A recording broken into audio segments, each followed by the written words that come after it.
In today's video, I'm going to teach you how to enable Gemini Assistant on Samsung A56. By the end, you'll have Gemini set as your phone's default digital assistant, ready to help you with searches, tasks, and more. First, unlock your Samsung A56 and open the Google app. This is the standard Google app you use for searches. You'll find it in your app drawer or on your home screen. Make sure you have a stable internet connection, because some options may only appear when the app can sync with your Google account. If the interface looks a little different from mine, don't worry. Android and app updates can slightly change the layout, but the path is the same. Next, look to the top right corner of the Google app and tap your profile icon. That's your account picture or initial. This takes you into your account area where you can manage preferences tied to the Google app and Assistant. From there, tap Settings. Depending on your version, you might see Settings directly, or you might see something like Settings and Privacy. Go ahead and enter Settings. This is where you'll find all the controls that influence how Google services behave on your device.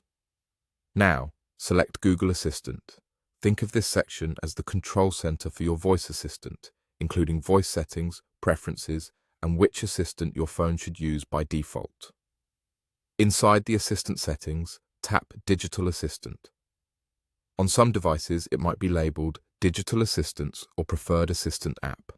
You're in the right place if you see a list of available assistants your phone can use. From that list, choose Gemini.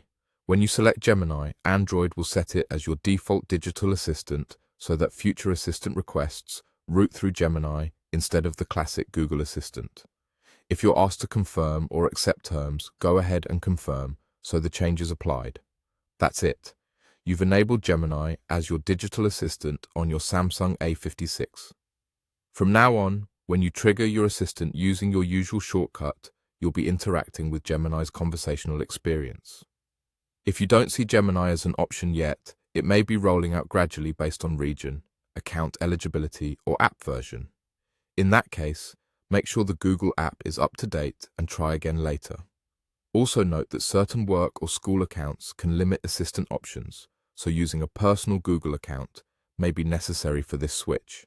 You're all set. Enjoy the upgraded assistant experience, and if you ever want to switch back, just return to the same digital assistant setting and pick a different option. Thanks for watching, and I'll see you in the next one.